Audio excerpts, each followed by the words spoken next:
Hey guys, welcome back to Telltale. I'm Emily, I'm Greg. and today we are going to discuss Robert Heinlein's If This Goes On. If we don't fall asleep. Yeah, we're both really tired. I just slept for 17 hours and I could sleep more, so. I just didn't get much sleep last night. Well, Anyway, we're I'm sure exhausted, people love so to hear that. join us. Yes. Now you get the TMI of our daily and evening lives. So, And why I didn't get as much reading done this weekend as I wanted to. you know, it happens though. Life gets busy. But I did finish If This Goes On. Now this is Robert Heinlein's fourth work. I believe. The scrolls. Yeah, are you way did over not there. bring the scrolls. That's how So tired we are. I think this is Robert Heinlein's fourth published work, and it's his first published novel. Now it's a little weird because it was published as a two-part serial in Astounding Science Fiction in 1940. Trying to remember what issues, January and February or February and March. February and March. Okay, 1940. And it qualifies, it's long enough to qualify as a novel, but I don't think it has ever been published alone. It's always been in collections of his with other short stories. Because it is kind of on the shorter side for a novel. Mm-hmm. But it is definitely a wealth of intrigue. It's no shorter than like The Time Machine or The Island of Dr. Moreau, and those get published as standalone novels. And for many, many years, short science fiction novels were published standalone, but this one somehow slipped through the cracks. I don't know if maybe because of its political subject. Yeah, I think a lot of got its subject buried, matter. But it's also not. You don't hear of it that much. When you hear of Heinlein, you hear of Starship Troopers, and you hear of Stranger in a Strange Land, or Time Enough for Love, or the one with the alien parasites. Can't think today. Puppet Masters. There it is. Thank you. Those are those and books like Destination, like Rocket Ship Galileo, which was made into Destination Moon, and the one where they train to become astronauts. I can't remember the title of that one either. Never mind. Yeah. I'll just get off of trying to remember stuff because it's just not working today. Anyway, you hear of those other novels a lot when you talk Heinlein. This one, you just don't hear much about. It is available in the original issues of Astounding, which are available for free as PDFs on the internet if you want to Google it. It's also available in the Pass Through Tomorrow, which is not exact. It's the Pass Through Tomorrow isn't in print, but every one of Heinlein's books is in print in what's called the Virginia Collection, named after his wife Virginia. It's something that was set up to try and basically raise money to keep her going after he died. It's his entire literary works, but you have to buy the whole thing. You can't buy individual volumes. You have to buy the whole. You have to buy the whole thing, but they're nice leather-bound volumes, and it's $1,500. Actually, for how many volumes is that though? About 40. I mean, that's not something. bad for. It's not a bad price, really, Yeah. but for most people, it's a little hard to justify spending that kind of money on a bunch of books. But there is a volume in there. I forget the exact title. It's all the stories that are in the Pass Through Tomorrow and some others collected in one new volume. Nice. So the stories are still available in a brand new book. But you have to buy it through the collection. Yeah. And there's a number of his other works that are only in print that way also in the Virginia collection right now. So, I mean, when I was young, you could walk into, what was it back then? It wasn't Barnes & Noble. It was B. Dalton Bookseller. And you could buy pretty much everything by Heinlein in paperback right off the shelf.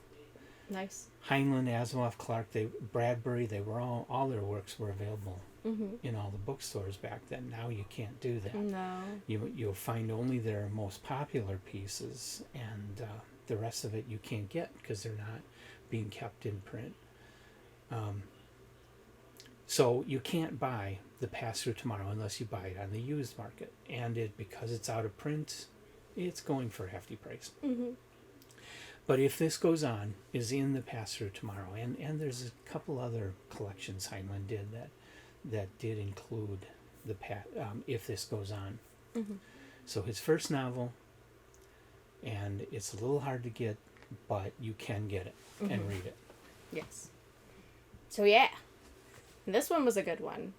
This is a top tale already. Yeah. Are you ready for me to go into the synopsis? Yes, but just a warning, we're going to spoil the crap out of this one. Yeah, because it's so interesting. It is so interesting. It is very relevant to today, especially in American politics, and even a little bit of European politics when you think about it. It's a very Eurocentric religion and politics thing. We hear a lot thing. about what's going on in this country. You don't really know if that's going on in other countries. Mm-hmm. Well, when you think about it, the Church of England was extremely popular, and so a lot of European culture was rooted, their politics were rooted in the church, and vice versa, because of, feeling like the monarchy was divinely, put into power in some manner or another. I can't remember what there is an appropriate term for that, and I can't remember what it is right now. But yeah, so this one is really... We can't get through the story without spoiling it. What I think I'm going to do is give you the synopsis of part 1, then kind of talk about that, and then discuss part 2 synopsis and talk about that. Okay. How's that work for you? It's That going to be a works longer video, guys. We're just letting you know now. One of our longest. So I think that's probably the best way to kind of approach it. Okay. So synopsis of part 1, from what I read in Astounding. Let me interrupt. Go ahead. Yeah, when she talks about the parts, it's the 2 parts that were as published in Astounding, because she read it in Astounding. Yes, I read it in Astounding, and so part 1 goes up to a cliffhanger, and then part 2, of course, goes to the conclusion from the cliffhanger. So part 1 is this gentleman works as an armed guard in the Divine Army or something. So we're kind of in a... I don't want to call it post-apocalyptic. Maybe it is. It's kind of in an alternate reality. There was a World War III, but it wasn't an all-out destroy everything war. Yeah. So it's in this alternate universe where the United States has politics rooted in religion. And it's there's only an alternate universe because it's... Yeah, because it hasn't happened yet now. Because it's almost 100 years since the story was written. When he wrote this, it was part of his future history series, which is what The Pass Through Tomorrow was, and at that time it was all potential speculative future history, which is now we have huge concern in the United States for happening. Yeah. So there is no separation of church and state anymore. The state is the church. Basically, DC is turned into New Jerusalem, and there is this man who is the prophet incarnate, who is a reincarnation of the original prophet. We don't really get if the original prophet was actually Jesus, but it does sound like this is a very Christian-based religious politician. That question is answered, but in part 2. Yeah. So in part 1, it comes across as, you don't know if it's really Christian or it sounds, though, all of the terminology and everything is very Judeo-Christian sounding. Yeah, it is based on Christianity. Yeah, so all of the language is very familiar if you were raised in a Christian home or understand any of that theology pretty well. So this one guy works as an armed guard for the prophet. He's in New Jerusalem. He's basically sitting outside the palace, temple, whatever they're calling it, and he's a night watch. And one night he's out there, and one of these new virgins who comes and tends the prophet is coming in to do her first time ever coming in to actually attend the prophet. And while she's in there, there's kind of a hullabaloo, and he's kind of wondering what's going on, but he's had some very brief interaction with her and finds he's actually in 10 minutes has fallen in love with this woman, which is actually kind of sweet. But because she's a virgin of the prophet, he's not allowed to have any kind of intercourse with her, and he's, she's just off limits. But there ends up being this hullabaloo where she's basically kicked out of the prophet's presence and then sent back to her dormitory. And he finds out later that it's because she was so appalled by the actions of the prophet. Like, nothing about him seems divine at all. And she was just really shocked and jarred by that. Mm-hmm. And kind of through these dialogues and conversations, he, herself, and a couple others end up getting recruited to this underground group that's looking to overthrow the prophet as a government person. They still are religious, and they still believe in God and in a lot of parts of the religion that has now taken over the United States, but they do not believe that the president is the divine prophet. The leadership of the nation is the divine prophet. Yeah, they basically see that things are pretty hypocritical. Yeah. And they want to set it right. And yeah, so they're like, we've just, from this testimony of this young woman, we just don't believe in any of this. So slowly but surely, they get integrated into this uprising that is looking... So go ahead and talk about just what sets her and him off on this. So what they for discover. her, so for her, of course, interacting with the prophet, and then kind of like just openly dialoguing about it with this guy and one of the other virgins, who actually ends up being a covert operative. Mm-hmm. And she kind of gets them integrated into the thing, only for them to find out that tons of their superiors are actually in on this overthrow. Yeah. Like, so many people they know who they never would have suspected are actually in on this overthrow. So they kind of go through this, it's kind of a hazing process, but also not, where they kind of just, like, emotionally and chemically and psychologically prepare you to go through really, really intense, what's the word I'm looking for? Really intense interrogation by the bishops and stuff. So they kind of go through that, and as they're, like, dialoguing about these things, they're just basically deconstructing their original theology and just realizing, like, there has to be a God, but this guy's not it. Yeah. Like, there's no way that this is, and because they worked on the inside for so long, they had kind of been brainwashed. So a lot of this is very jarring, but it also answered a lot of things that were questions for them, that were just unanswerable. Like, oh, well, that's the mystery of this religion. Like, instead they're like, yeah, but why does it have to be a mystery? Kind of thing. So it's a lot of very natural questioning that during their time getting put into the military and getting put into these positions, they tried to brainwash out of them, and it was not super successful.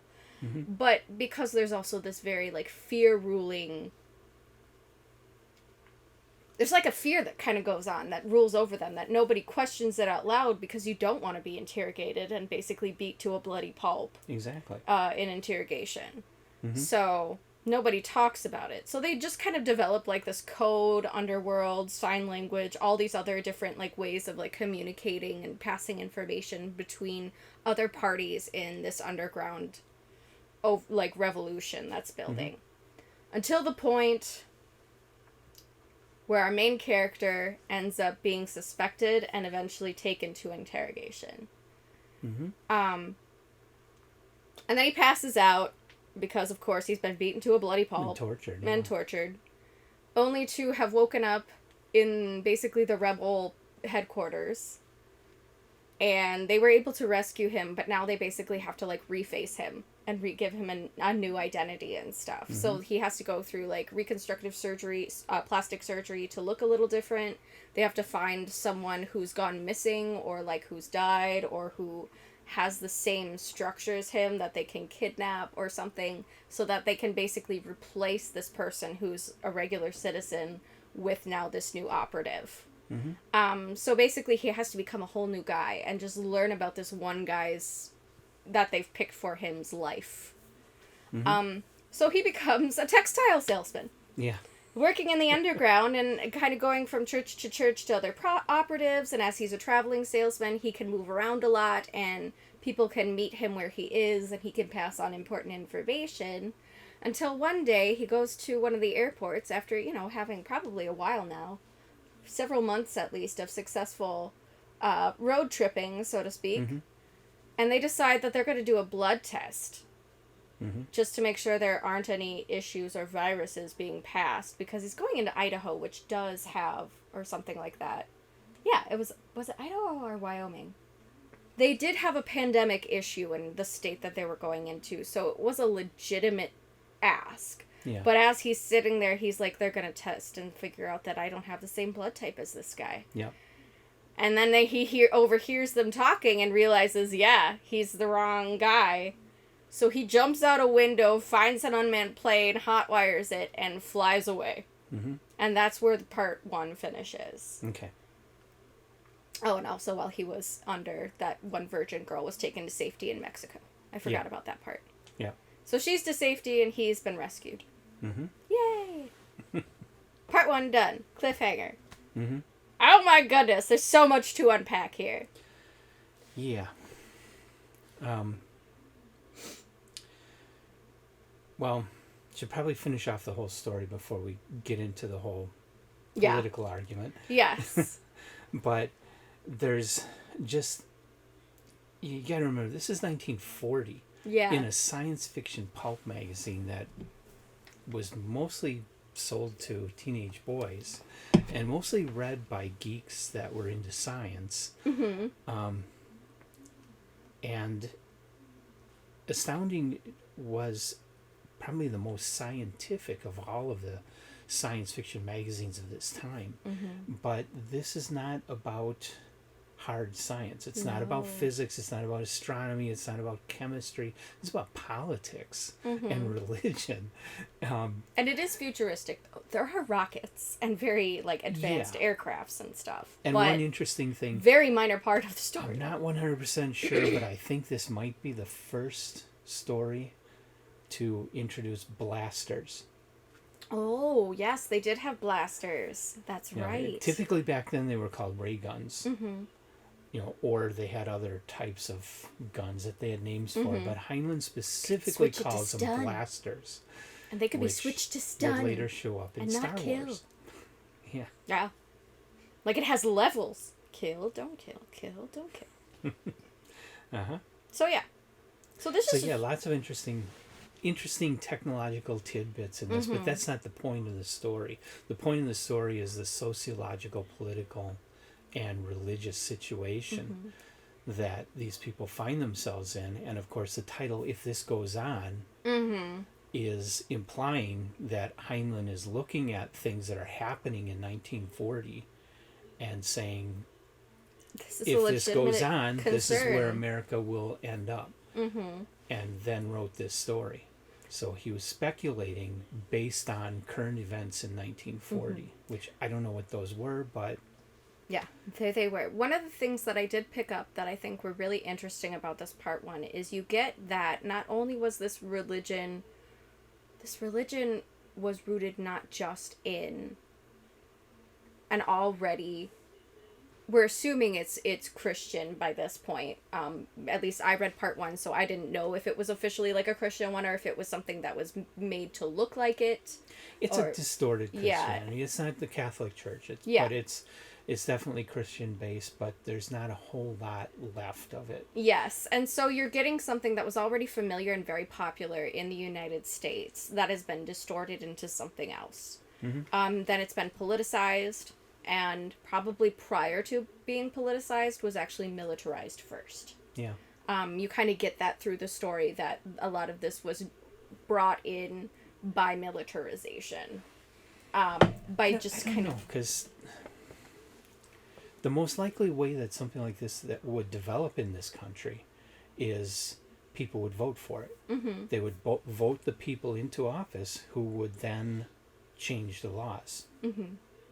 And so I think it would be a very quiet, subtle, gradual change in the United States of America towards something like this. Yeah. But I think, too, the fact that it is so militarized means that it was probably all done at once. Well, at some point... You already had somebody who was planning that things were militarized. Yeah. If they got into office, it was already established that that's how it was going to be, and you just did it.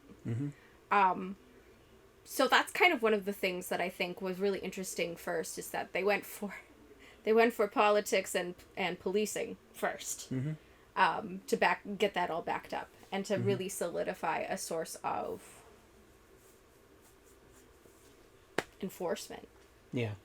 Whether you liked it or not. Not that they're... And throughout the first part, too, they do talk about other smaller uprisings happening all over the place. So it wasn't unusual Yeah. To hear of uprisings. It was just shocking for our main characters to realize that it's actually within their military and their leadership that actually is part of the revolution and part of getting into the inside.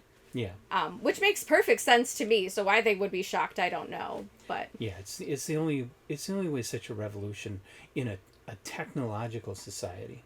You can't just go out there with pitchforks and pistols and overthrow the government. You would have to have high level positions occupied by people that were part of your movement before you start fighting. Yes. So yeah, it's just really interesting how you get... There's not enough to really give you a full picture of how all this happened. But there's enough to let you know that, oh shit, it's happened, and now it's bad. Like, freedom of religion is gone. Freedom of speech is gone. Freedom of religion, so long as you believe in the one religion. Yeah. Freedom of speech, so long as you speak the... yeah, there's the no freedoms anymore. Yeah. It's all within parameters. And I mean, in any society, you're free to agree with those who are in control.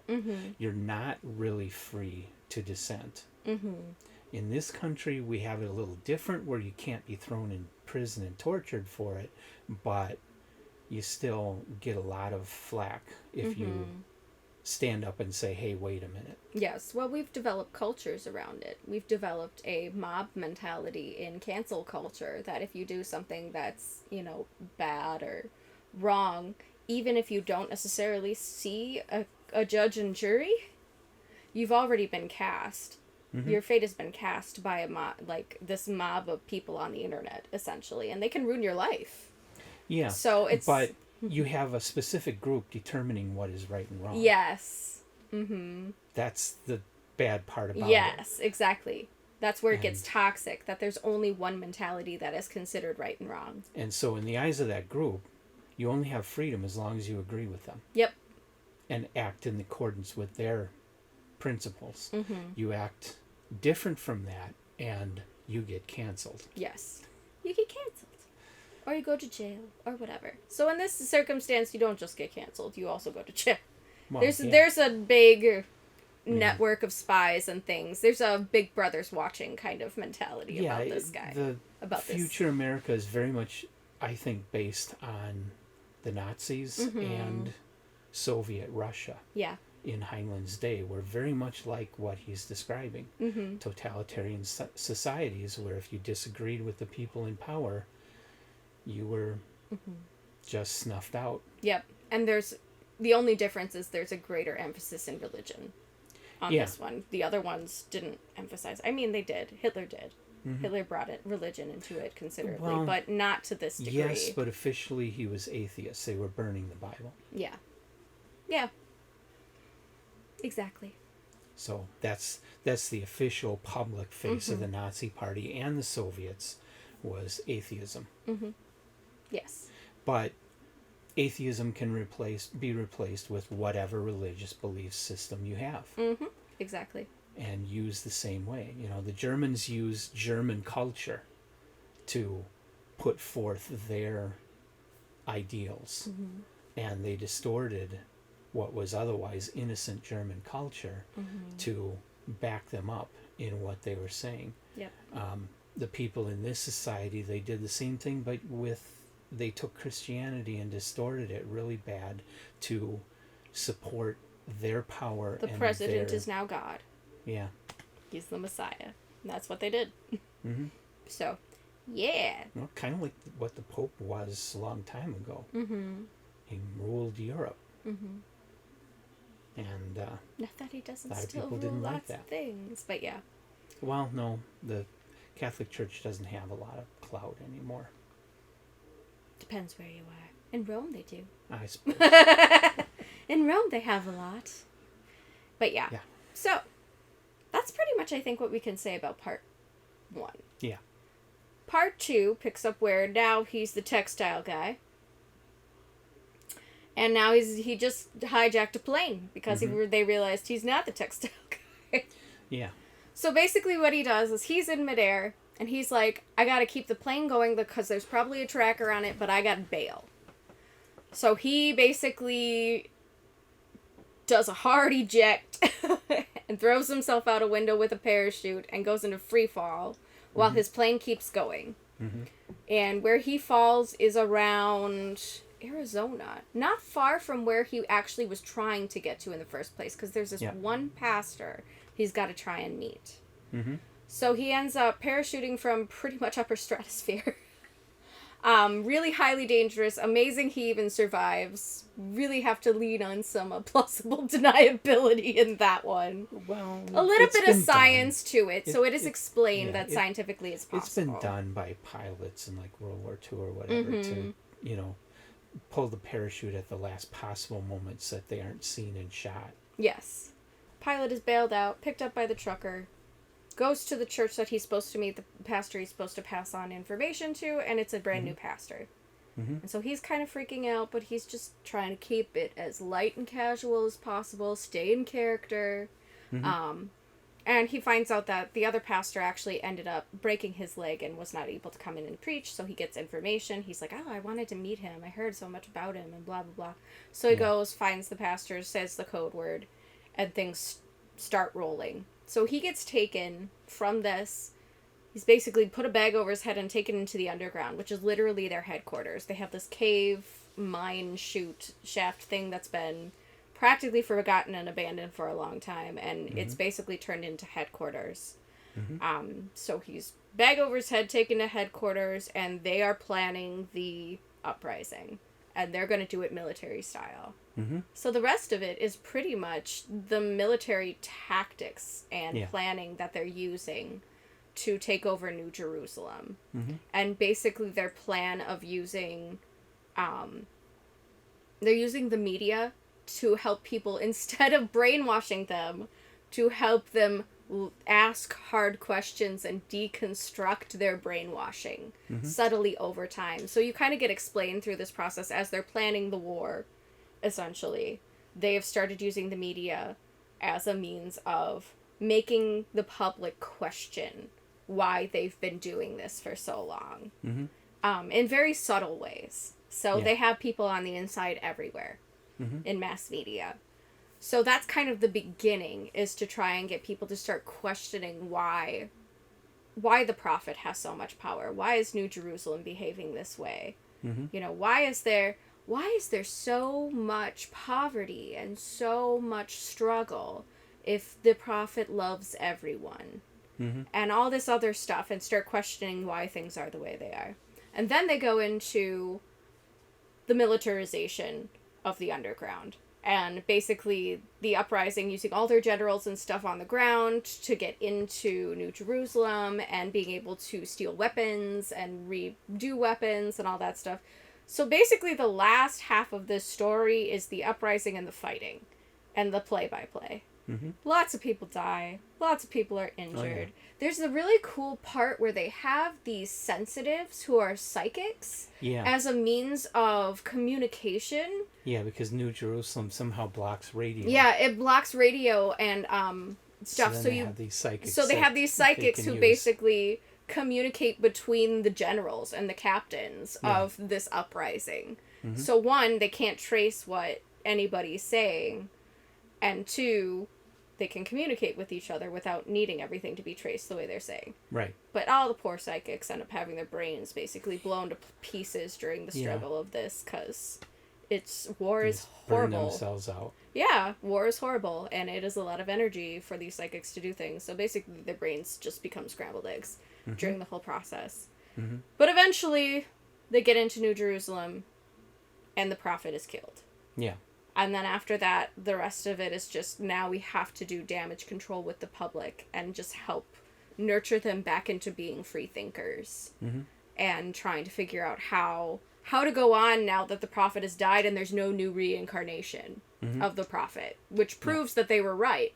Because if the prophet was, in fact, really the prophet, immediately would have reincarnated. Mm-hmm. And he didn't. But also, there was this part where, while he was doing a video address, they went through the mass media and actually voiced him over, saying that he was a false prophet. So that's kind of how it started. Yeah, which is, it's kind of interesting. 1940, he's using the kind of technologies we have today with computer imagery. Yes, like holographics and stuff. They took control of the broadcast and created AI. I assume computer-generated image of the prophet, and then had him, because part of the ceremony that they were going through, the prophet on live TV morphs into the original prophet. Mm-hmm. And so when that happens, when that morph happens, the rebels take control of that image of the original prophet. Yeah, they basically hack it. The guy basically comes on and says, "This guy's full of crap." Yeah, this guy's full of crap. He's not the real prophet. Kill him. Which causes everything to melt down throughout the nation. So the public goes into complete anarchy over this. Mm-hmm. So then they have the war start. Like, they just start attacking New Jerusalem. Because now they have the public backing them up. But some of the public realizes what's happening. So now there's a schism. Mm-hmm. So then they're trying to, like, infiltrate. But eventually they do end up killing the prophet and taking over. And basically the rest of it is this rebel group now taking power and trying to help people become free thinkers again. And help them be reacquainted with science again. And be reacquainted with literature again. And other things that they had kind of gotten rid of. So that they become free thinkers again, instead of just relying on this religion to tell them everything and have a separation of basically church and state. Mm-hmm. But our main character, he does not go on to help with this effort.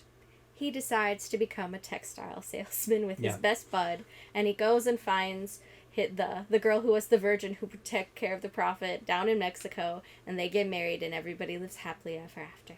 The end. Okay. The story was rewritten after its original astounding appearance. Okay. There were some changes made, and I'm spotting some of those. Go for it. Because in the version that you're going to find in books, you know, if you don't read the original astounding appearance, the version you find in books, the virgin, I forget what her name was, that went to Julia Mexico. Or something. Yeah, Julia. He doesn't get back together with her ever. She gets married to some guy in Mexico that she met. So the main I like character, my version better. The main character hooks up with the woman. Oh, Maggie? Maggie. Yeah. Magdalene? Yeah, and so they develop a relationship in what would be the second half. Interesting. Yeah. So, but he does become a textile salesman after Maggie the war. ends up marrying Zebediah in our version. Yeah, and in this he version, gets with Julia like he had originally intended, and they build the textile business together because they're like, we're done with politics now and military. Yeah. We want to become merchants because their lives were a lot easier and less affected by all of this. Mm-hmm. So yeah. And another difference, at least I think it is, or maybe you just didn't mention it, is the purpose of the virgins. Yeah, the virgins were just there to attend. It wasn't necessarily anything weird. Okay. It was sexual? Subsequent versions, I was expecting it to get sexual. They were basically his whores. Yeah. Not in the version Every one of them was was raped by the prophet. And that's what's and I think that's a stronger way to do it, because that's what gets the main character to go, wait a minute, he needs to be taken out, because he's in love with this girl, and this girl is slated to be raped by the prophet repeatedly, like every one of the virgins goes through. Okay, so yeah, that's not described. If that is the case, which I was expecting it was not made very obvious in the version that I read. No, it doesn't surprise me, because the magazines did edit out Tame anything things. sexual. That's one. If you remember, I mentioned Kay Tarrant, who was the assistant editor of Astounding. She was basically the watchdog to make sure the stories were clean. Gotcha. And she would have edited that kind of content out of the story. So she did. Yeah. In my version. Heinlein restored it for his books. Nice. Yeah, and I do think that's a much more powerful motivation. It is. It would 'Cause have to made just tell better a guy, sense than We this don't guy believe can't the prophet. Why don't you join us? He's going to say this guy's you're wrong. disgusting. Yeah. This guy's swearing and cussing and acting like a complete asshole. Yeah. Like he can't be the prophet. The prophet is supposed to be purely good. That was her whole thing was like, he absolutely can't be the prophet because he's supposed to be purely good, but he's swearing and throwing money and like punching people and like being just a total a-hole. Yeah, he didn't do that. He just raped the virgins. Okay. That makes better sense to me. Yeah. But yeah. So, yeah, the prophet was a scumbag. Either way. And he was rich and powerful. Yeah, and he had and technology he was before on he his was side. the prophet. Yeah. He had technology on his side so he could convince the people that miracles were happening and it really wasn't. It was all fakery. Yes, and it seems like there was also a limitation to what technology the public had access to as well. Like that was just strategically done.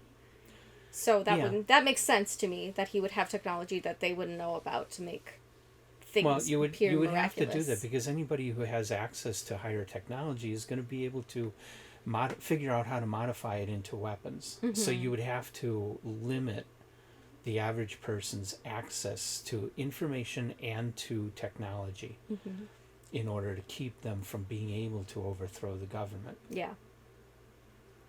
So, you know, for such, you know, that's a scary thing is that a dictatorship today, I mean, if we keep our guns, we're talking about rifles and pistols against a government that has smart missiles. Yeah.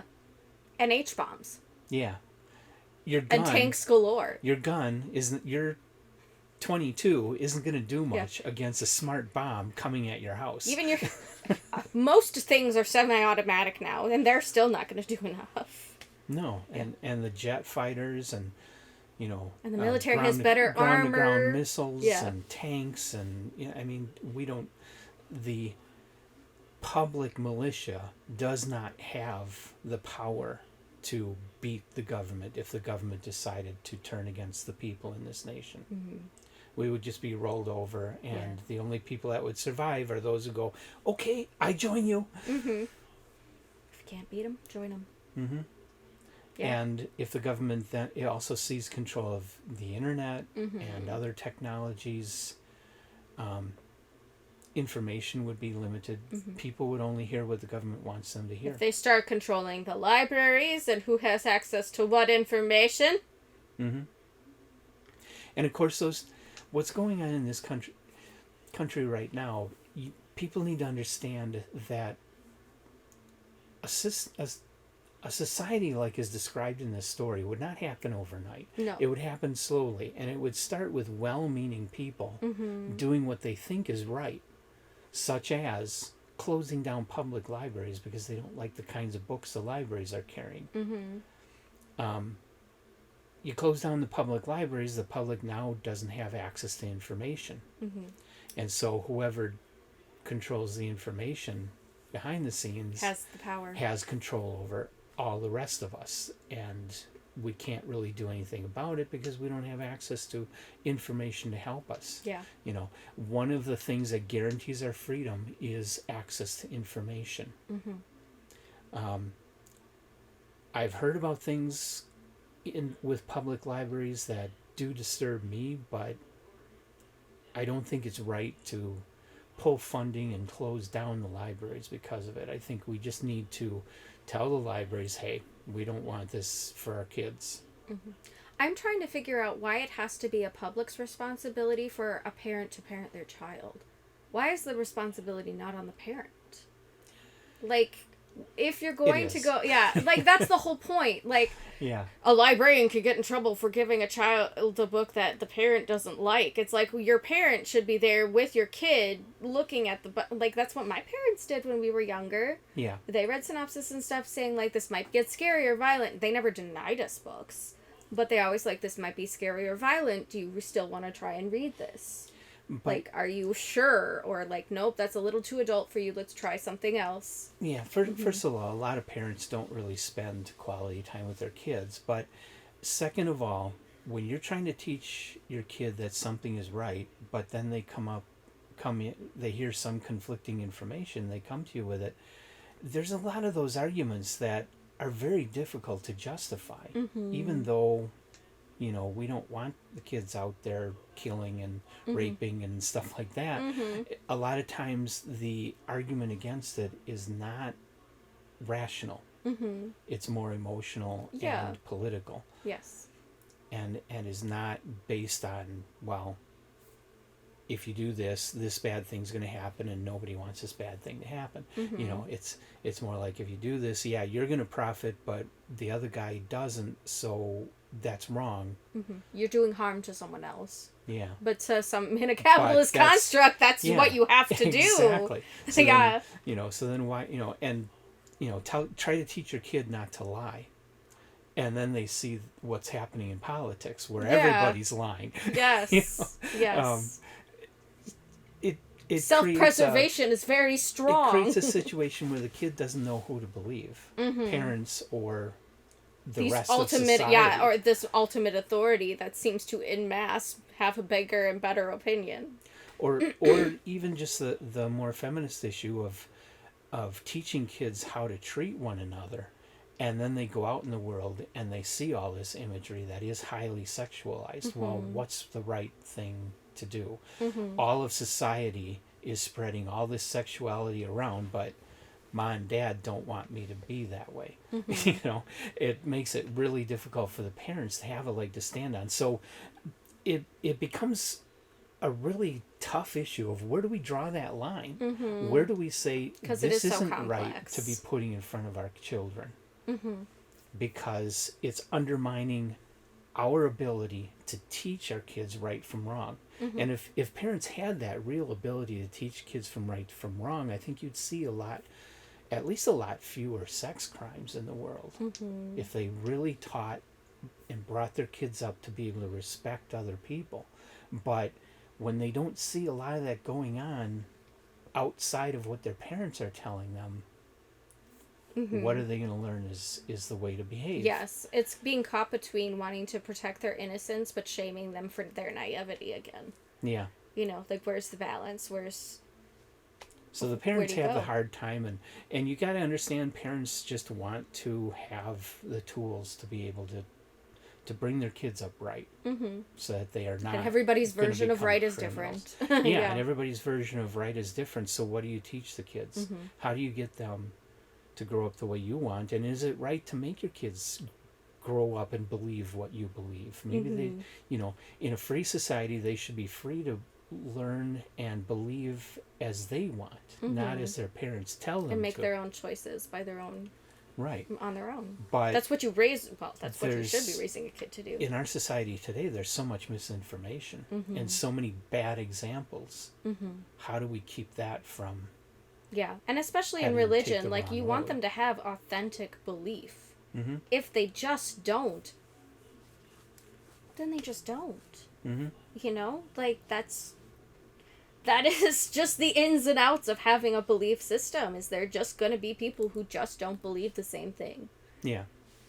But I think shutting down libraries is the wrong way to go.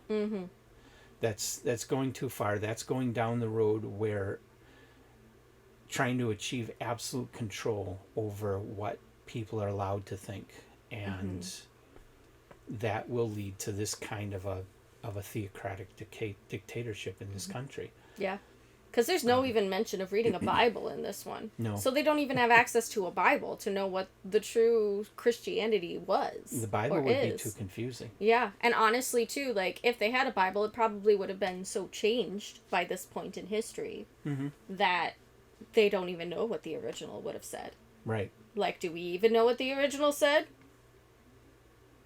But even if you get the original is so open to such a variety of interpretation. We see in this country where one person will quote the Bible to support their view, and the next person will quote a different part of the Bible to support their opposing view. You know, so the Bible can be used and twisted in whatever way you want to achieve whatever you want.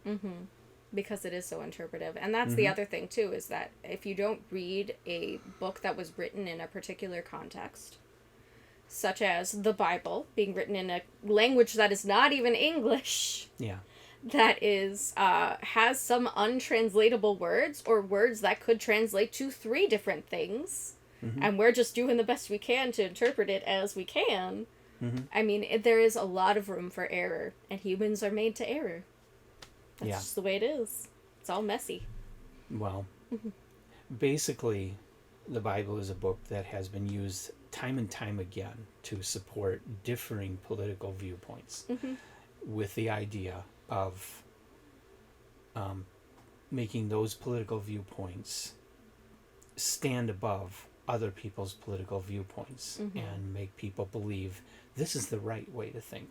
Just like they have in the Middle East. Yeah. With the Quran. But even there, you know, the more extremists are reinterpreting things in ways that the moderates, they go around saying, no, we don't believe that. Yeah, exactly. It so just becomes it's being distorted another there too. Thing that was meant for good to just mess things up. Somebody using it to try and seize power. Yep. And we've seen that time and time again through history. Of course. Of course we have. Because everybody's got an agenda, and they all want to be right.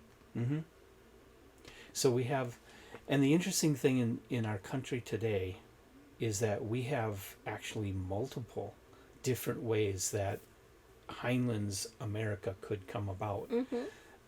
It's not just pointing fingers at the right and at the the left. Extreme right-wing religious Right and the left. conservatives, when you also have the extreme cancel culture on the liberal side that's basically doing the same things, maybe not it is using the Bible. Too polarized and complex of an issue in any way. Yeah. It's like we've forgotten there's gray area. And there is gray area. Nobody loves it, but there is gray area. Nobody wants to deal with it. People want absolutes. They want absolute answers. This is the way to live. This is the way to think. Yes. And that cannot exist. Ambiguity is too scary. Well, it cannot exist for a democratic society. We can't function if we try to think in absolutes. It just doesn't work that way. Yes. Our government system will crumble and fall apart and decay into a dictatorship. It's just flip a coin for which group is going to win. And we're swinging one day, one decade, and one way the next decade. Like, it's constantly in this flux between these two. So, yeah, it's complicated. Yeah, but it's also, I mean, Heinlein wrote a brilliant story here where in 1940 he was seeing all these issues and the technology that we're dealing with today. That he would have never even seen anything towards in the 40s by that point. The way that they use media to distort the truth in this story is exactly the way media and digital technology is being used today to distort truths and try to sway people to specific political thoughts. Yep. And it's succeeding. Yes, there it is. That's it. It is succeeding. And it is just so interesting how predictable humans can be. That we can have fiction that was written, 90 some odd years ago or whatever, a long time ago, that is so close to what is happening now. So interesting. So yeah, this is a top tale for us. Oh yeah. It was really good. This is one of those stories. I mean, there's a lot of other stories we read that they're fun stories. We enjoy reading them. We get to the end. It's cool. But this one is one really of those hard. that just blows you away with its relevance and intelligence and depth that is going into it. This is a masterpiece. It is very good. Yeah, that's all I gotta say about it. Honestly, Top Tale, really enjoyed it. If you want to gloss over some of the political stuff, it is a very fun kind of spy espionage sort of adventure, with a little touch of romance in there, which is always kind of nice. As long as it, I find romance boring, but this had so much else going on that the romance was very, like, acceptable to me. But yeah, great story, great adventure, hit really close to home, was a little cringy at points for those of us living in the U.S. Yeah, but and for everybody that looks back at classic science fiction and goes, well, there's not very good world building, there's not very good characterization, the writing is too it's simple. America. You're not reading everything. Yeah. You're not reading this story. Yes. When you criticize classic science fiction on those grounds. Yes. This has excellent characterization for what it is. Okay, we don't. It's we not don't, a super big, but these the nice thing is that they recognize as characters that they were trained not to have depth. Mm-hmm. They were trained as military personnel not to have depth so that they could be shallow enough to be influenced. Mm-hmm. So that kind of plays into the story as a part of it, where there's still good characterization, but it's under the guise of we weren't taught everything we needed to know. Yeah. So we don't have very developed personalities. We're supposed to basically be military meatheads who just do what the prophet tells us. But in some stories, you don't need to get into whether or not the main character was properly potty trained when he was a kid. Yeah. Sometimes they're just doing their jobs and reacting to the events. Yes. And that's all the depth you need. Mm-hmm. They're just people, and these characters do stand as individuals and have a personality. We just don't, they don't have all the hang-ups that authors tend to put in today's fiction. They're people doing their jobs and reacting to events and deciding that what's going on is wrong and they need to do something about it. Yeah, we'd rather do something than take it lying down, and we'd rather die trying. So there's absolutely nothing wrong with the characterization in this story. Yeah, it's really good. Anything more would just bog down the story and wouldn't keep moving properly. So it's very good characterization. The writing is very good. The world building is amazing. It is amazing. America never looked so interesting before. Yeah, great deal of imagination went into building this future America dystopia. And it's awesome. It's very well done. So top tail for us. Oh yeah. Boom. And then now I have nothing else to say. Okay.